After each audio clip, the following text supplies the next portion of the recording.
Assalamualaikum warahmatullahi wabarakatuh. Perkenalkan, nama saya Nurma Anissa, NPM 223402516212. Di sini saya akan mempresentasikan materi etika bisnis dengan tema penerapan etika dalam aspek bisnis dan norma hukum. Baik, di sini ada 6 pembahasan yang akan saya bahas. Yang pertama di sini ada pendahuluan latar belakang dari etika bisnis. Istilah etika bisnis digunakan dalam banyak cara yang berbeda, dan sejarah etika bisnis akan bervariasi tergantung pada bagaimana seseorang memahami objek yang sedang dibahas. Pengertian utama istilah tersebut mengacu pada perkembangan terkini dan periode sejak sekitar awal tahun 1970-an ketika istilah etika bisnis mulai umum digunakan di Amerika Serikat.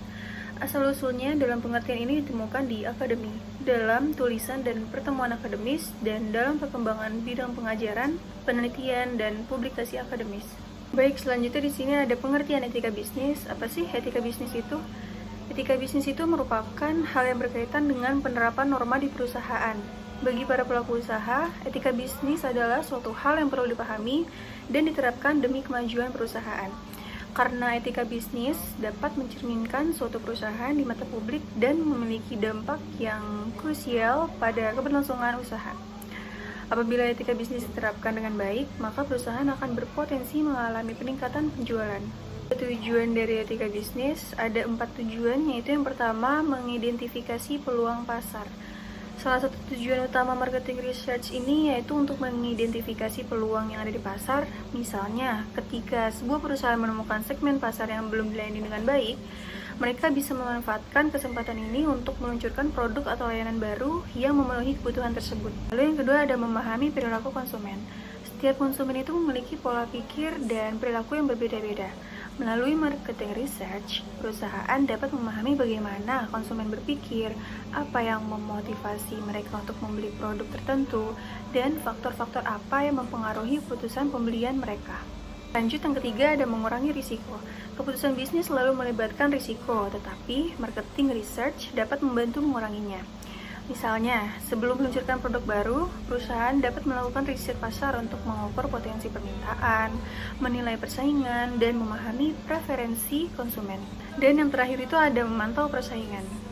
Dalam dunia bisnis itu, memahami apa yang dilakukan oleh pesaing itu sangat penting.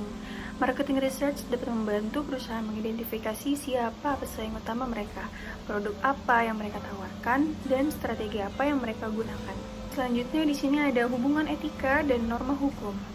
Etika dan norma hukum itu memiliki hubungan yang sangat erat, bahkan sering dianggap sebagai dua sisi dari mata uang yang sama. Etika itu memberi pedoman moral dan nilai-nilai yang menjadi dasar bagi pembentukan norma hukum. Sementara hukum itu sebagai aturan yang berlaku secara umum dan bersifat memaksa, bertujuan untuk menegakkan keadilan dan menjaga ketertiban sosial, yang mana nilai-nilai etika juga memainkan peran penting dalam prosesnya. Baik, selanjutnya di sini ada norma hukum dalam bisnis.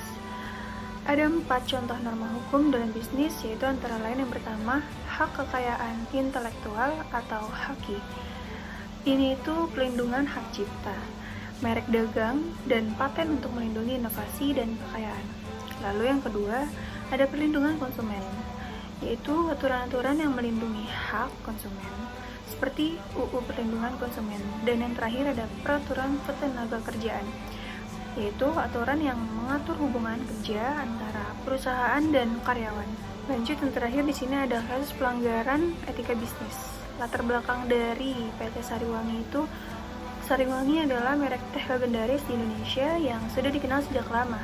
Perusahaan pembuatannya adalah PT Sariwangi AEA yang bermitra dengan PT Unilever Indonesia.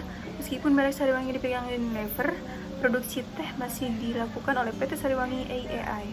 Masalahnya yaitu PT Sariwangi menyembunyikan kondisi keuangan buruk saat tetap menjalin kerjasama bisnis. Dampaknya yaitu diputus pilot, merugikan mitra dan kreditur, serta menurunkan reputasi merek Sariwangi.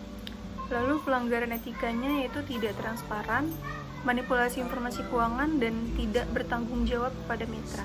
Pelajaran yang dapat kita ambil yaitu kejujuran dan keterbukaan sangat penting dalam menjaga kepercayaan dalam dunia bisnis. Kesimpulannya yaitu etika dan hukum adalah kunci dalam praktik bisnis yang berkelanjutan, menumbuhkan kepercayaan dan tanggung jawab, menjaga reputasi dan keberlangsungan usaha, serta semua pelaku bisnis wajib memahami dan menerapkannya. Tatkala mentari terbenam di ufuk barat, di saat itulah dingin rindu selimut